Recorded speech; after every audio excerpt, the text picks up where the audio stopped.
ಇದು ಕಾಲಗರ್ಭದ ಕೂಗು.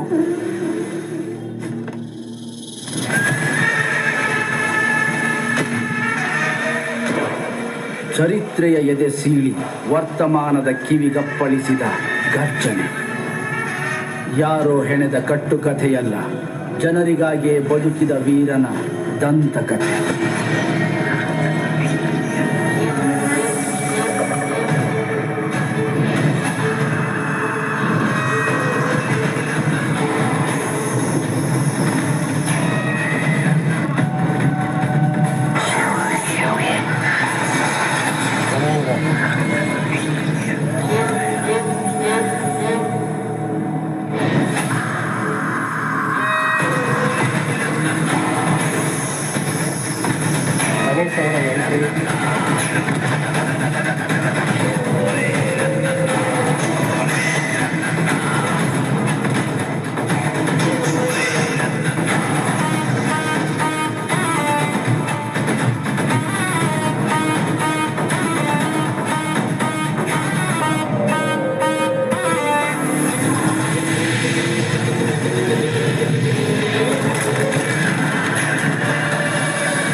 ಸಮಷ್ಟಿಯನ್ನೇ ನಡುಗಿಸು ಘೋರ ಸಂಗ್ರಾಮ.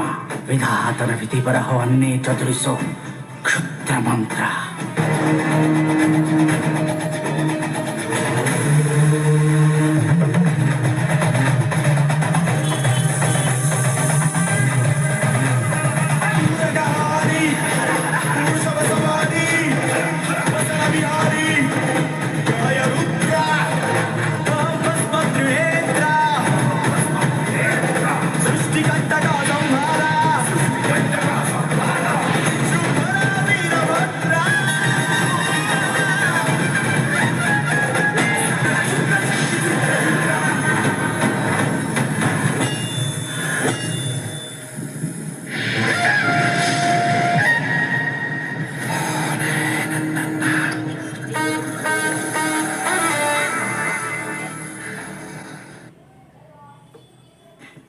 ಟ್ರೈಲರು ತುಂಬಾ ಚೆನ್ನಾಗಿದೆ. ಸಿನಿಮಾಗೋಸ್ಕರ ಕಾಯ್ತಾ ಇದ್ದೀವಿ, ಖಂಡಿತ ಕಾಯ್ತಾ ಇದ್ದೀವಿ. ಗಣೇಶ್ ಅವರು ಒಂದು ಹೊಸ ರೀತಿಯ ಪ್ರಯತ್ನ ಮಾಡಿದ್ದಾರೆ. ಅದು ಆಲ್ಮೋಸ್ಟ್ ಸಕ್ಸಸ್ ಆಗಿದೆ ಅಂತಲೇ ಹೇಳ್ಬೋದು. ಯಾಕಂದರೆ ನಾವು ಇನ್ನು ಮೇಲೆ ಸಿನಿಮಾ ನೋಡಬೇಕು. ತುಂಬ ಚೆನ್ನಾಗಿ ಮೂಡಿ ಬಂದಿದೆ. ಅದರಲ್ಲೂ ಬ್ಯಾಕ್ಗ್ರೌಂಡ್ ಮ್ಯೂಸಿಕ್ಕು ತುಂಬಾ ಚೆನ್ನಾಗಿ ಬಂದಿದೆ. ಯಾರು ಅಂತ ಗೊತ್ತಿಲ್ಲ, ಬ್ಯಾಕ್ಗ್ರೌಂಡ್ ಮ್ಯೂಸಿಕ್ ನೋಡಬೇಕು. ಗೌರಹರಿ ಅಂತ ಇದೆ. ಆಮೇಲೆ ಡೈರೆಕ್ಷನ್ ಚೆನ್ನಾಗಿ ಮಾಡಿದ್ದಾರೆ. ಫೋಟೋಗ್ರಫಿ, ಕಾಲಗರ್ಭದ ಕೂಗು ಎಲ್ಲ ಕೂಡ ಚೆನ್ನಾಗಿ ಮಾಡಿದ್ದಾರೆ. ಕಾಯ್ತಾ ಇದ್ದೀವಿ, ಖಂಡಿತ ಕಾಯ್ತಾ ಇದ್ದೀವಿ. ಒಂದು ಹೊಸ ರೀತಿಯ ಪ್ರಯತ್ನ ಖಂಡಿತ ಗಣೇಶ್ ಅವ್ರದ್ದು ಮೆಚ್ಚಬೇಕು. ಇದುವರೆಗೂ ಲವ್ ಸ್ಟೋರಿಗಳನ್ನು ಮಾಡ್ಕೊಂಡು ಬಂದಿದ್ದರು, ಆ ಥರ ಜಾನರ್ ಇರುವ ಸಿನಿಮಾಗಳನ್ನು ಮಾಡ್ಕೊಂಡು ಬಂದಿದ್ದರು. ಇವಾಗ ಒಂದು ಏನು ಭೂತ ಪ್ರೇತದ್ದು ಅಂತ ಅನಿಸುತ್ತೆ. ಹಳೆ ತಲೆಮಾರಿನ ಅಂದರೆ ಚರಿತ್ರೆಯ ಕಥೆಗಳನ್ನು ಇಲ್ಲಿ ಹೇಳಕ್ಕೆ ಹೊರಟಿದ್ದಾರೆ ಅಂತ ಕಾಣ್ತಾ ಇದೆ. ಒಬ್ಬ ವೀರನ ಕಥೆ ಅಂತ ಕೂಡ ಹೇಳ್ಕೊಂಡಿದ್ದಾರೆ. ಶಿವಭಕ್ತನ ಕಥೆ ಅಂತ ಕಾಣುತ್ತೆ. ಯಾಕೆಂದರೆ ಕೊನೆಗೊಂದು ಶಿವ ಸಾಂಗ್ ಕೂಡ ಚೆನ್ನಾಗಿ ಮೂಡಿ ಬಂದಿದೆ. ಅದು ಕೂಡ ನಾವು ಕಾಯ್ತಾ ಇದ್ವಿ. ಆದಷ್ಟು ಬೇಗ ಥಿಯೇಟ್ರಲ್ಲಿ ಖಂಡಿತ ನಾವು ನೋಡೋಣ.